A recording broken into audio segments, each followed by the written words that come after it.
welcome back to my channel. If you are tuning in for the first time, you can go ahead and hit the subscribe button and hit the notification bell. So what do I want to talk to you about today? All right, so today I want to talk about a topic that one of my subscribers asked me to discuss, and she said, look, I'm doing everything right that I think that I should be doing, but I still can't seem to land a job or get a call back.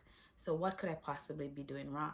So I have a article out. I'm going to drop it in the comment section so you guys can check the article out on tips that you can use to, if you're not getting a call back, if you're not landing a job or an interview, these tips should be able to cross some things off the line, and then you should be positively hearing back from your potential employers.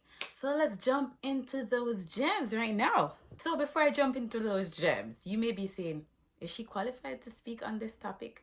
So let me just share with you 3 of my accolades, and then we can decide if I'm qualified to speak on this topic. So I worked as an operations manager for 3 years for a hotelier in St. Anne, where we were pretty much hiring and placing staff. We would interview up to 500 staff per week, and then we assigned them to the hotel in St. Anne. So that's 1. 2, I'm also a part of the interviewing team at my current employers here in New York. And 3, I'm also a volunteer mock interviewer with NPower, the New York chapter. So I think I should have enough experience to speak on this topic. All right, so let's jump into those fallacies that could be causing you not to be getting a callback or to be able to get an interview up front. So 1, let's talk about the given. Is your resume set up correctly? No.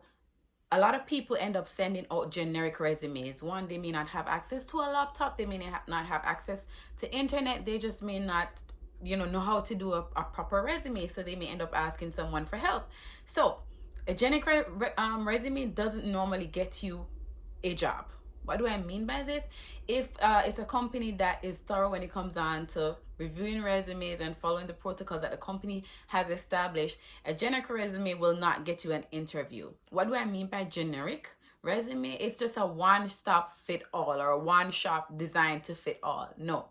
So what do I recommend that you do? Ensure that for each job that you're applying for, you review your resume, you edit it, and you doctor it based on the description, the job description, or the requirements that they're asking for.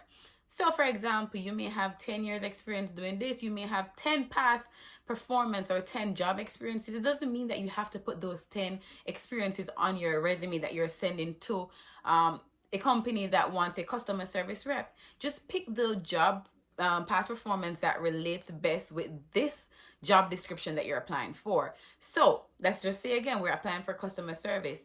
You don't need to put in you were a nursing tech or you were a mechanic.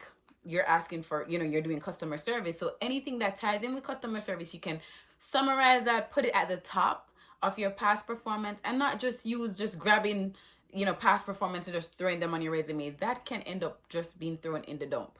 So that's 1. We're not going to be doing generic resume. If you need help, reach out to someone who have the expertise to help you to carve a resume based on the job description that the company has provided you with. All right? So 2, let's talk about interviews. I know a lot of persons don't like interviews. They seem scary, right? No, they're not so scary. The most important thing is to ensure that you are not telling any lies, that you need to forget anything. Always ensure that you go to an interview prepared. So once you have been selected for an interview, it simply means that there was something on your resume that screamed the hell out to them, something that they loved. So that means you already have the upper hand, right?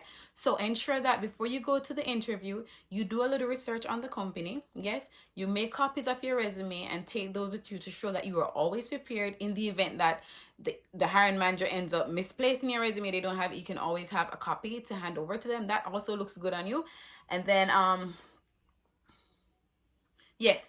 And something else that stands out for me is that when a company invites you to an interview, it's not the company that really ultimately benefits from it. You also benefit from it because you get to interview the company to see if they're a best fit for you too, right? If the company culture doesn't fit what you're aspiring to or what you're aspiring for, then you wouldn't need to be a part of that company. So ensure that when you go to the interviews, you're also assessing the culture, how the person speaks to you, if there are any racial biases, you feel them out to see if this is an environment that you're going to enjoy being in. After all, you're spending 9 hours of your day or 8 hours of your day in this company. So ensure you interview the heck out of them. Okay, so it's important for you to ensure that you are confident in how you present yourself. Do not go biting your nails. Do not look confused. And when they offer to shake hand, don't feebly hold their hand. If somebody extends their hand to you, firmly hold their hand and shake it 1 or 2 times. No, we're not doing that.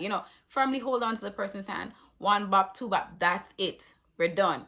Right? Have your chin up. Even though you're maybe a little bit intimidated, don't walk with your head down like this. No. When you go in, you take that over.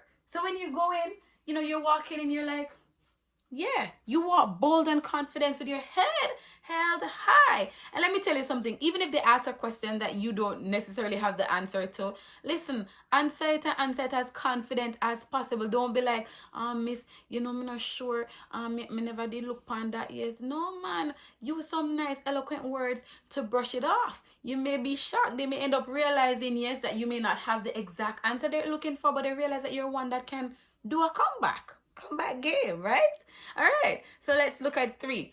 Fail to follow instructions. I have had to terminate a lot of resumes because the candidate failed to follow the instructions on the application. This is like straight up. Please read the application clear. If there's something that you do not understand, reach out to the potential employer and ask them, sir, there's something that I'm seeing here that I'm not fully understanding. Can you make it a little bit clearer for me? Or find any way you want to say it professional.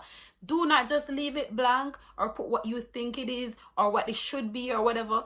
Reach out to the company if there's any form of misconception and ask them to clarify for you. A lot of resumes have been thrown out primarily because of that. So, can't say I never won it. So we said, 1, your resume should not be generic. Interview skill is very important. Make sure you're on time. Do the interview round. Just ensure you're on time. You are confident and you dress professional. That's very, very important. If you go to an interview looking all shabby, you're not even going to get to the second round of the interview because you already turned that person off. And we said 3, fail to follow instructions. Please read the application properly. If it was an email that they sent out to you, read the email and ensure that it's something that you fully understand and that you follow all the instructions that they've given you. All right, they said to send a passport size photograph. Send the passport size photograph. Don't just jump over that part because, oh well, yeah. So we have that down pat. 4, communication is the most important skill that all employers are looking for. So if, let us use the example of they email you, right? You don't read the email properly. You just respond based on what you think it is. Because you have a lot of people like that, they don't read properly. Email come in, they just say 2 words and assume that the whole 2 paragraph mean what the 2 words that they say. That's it, they're done, and they send off a response. It's also important to read the response that you are writing to send back to your potential employer. Because if you write, I've had persons who sent me emails and just the content of the email, I'm like, what is this? Like, I'm sorry. So even though the resume was, was appealing, when they ended up communicating with me, even before we got to the interview, stage, it was a complete turn off. I've had to say, no, we're not going to continue with this candidate because it's obvious that this person is lacking the basic human communication skills, right? So it's important to dominate how you communicate, whether it's over the phone. Try to be professional. Some people, they have a tone in their voice when you talk to them. They're like, you get that tone like you're being a bother. Or like, like they're acing you. So be careful of your tone because sometimes it's not what you say. It's how you say it. All right? No. Ask questions. That is very, very, very, very critical. When you do an interview, you have to go in and expect to ask questions. As I said before, you are also interviewing them. No interviewer like when a candidate come in and they don't ask questions. So let me tell you something. There's some questions not to ask, and we can do a whole new segment on that. But ensure you have 1 or 2 questions that you write down that you can ask the interviewer. Ask them about the culture of the company. Ask them if they promote from within. Ask them about if the incumbent position. Who are you going to report to? All of those nice stuff. Do not ask them about salary information or any confidential company information about how many profit the company made last year and all of these stuff. Don't dive into those. Wait until an offer is made and you sign the offer, you go in and do your research. All right? Get what we're saying? All right. Now, this one is very important. follow up. I conducted 2 interviews this week, and we ended up, terminating those candidates because, one, yes, they failed the math test, but 2, none of them ended up following up with the interviewers after the interview session. Nobody sent a thank you message to say, thank you so much for your time. Thank you for, affording me the privilege and for blah, blah, blah. None, not one. And so because of that, the one candidate that ended up sending, the follow-up email, and also that person didn't even score as much as the other ones in the maths test, but that person ended up getting it because her communication was so clear, and she did the courtesy thing for the interviewer. They're like, oh, she's very courteous, so you know what, that's gonna tip the bucket in her favor. Sounds silly, but it actually is. For a lot of interviewers, they actually want to get an email or a phone call to say thank you for your time and your effort. Yeah, big deal for a lot of them, especially here in New York. No, do not, and I'm repeating, do not quote no unrealistic salary. No, let me share a story with you. Once upon a time, I was interviewing for a hotel in Montego Bay. No, they wanted a manager. So the gentleman came in. He found out that the director of the company who would be interviewing him, I did the first interview, the director would do the final interview. He found out that person was residing overseas. So, when I spoke with him, he quoted me a salary in Jamaican dollars. But when he started speaking with the director via Skype, he quoted the director the expected salary in USD. And the amount that he quoted her was almost 3 times the amount he quoted me, because now he found out that the director was residing overseas. Immediately, even though he was the best candidate that we had, his candidacy was terminated primarily because of that, of what he did. Right? So please do not quote nobody no unrealistic salary and expect that you're going to get a call back or you're going to get a job offer. No. And this is my recommendation. Anytime they ask you to, maybe on the application or in the interview, they may say, what is your anticipated salary? I always say this, give them a tier. So for example, you say between 60 and 70,000. You don't just get up and say, oh, 70,000. Give them a tier to work with. You may be aiming for 60, but go a little higher just in case luck is on your side. So I say, go a little higher, but always use a tier. That's very, very important.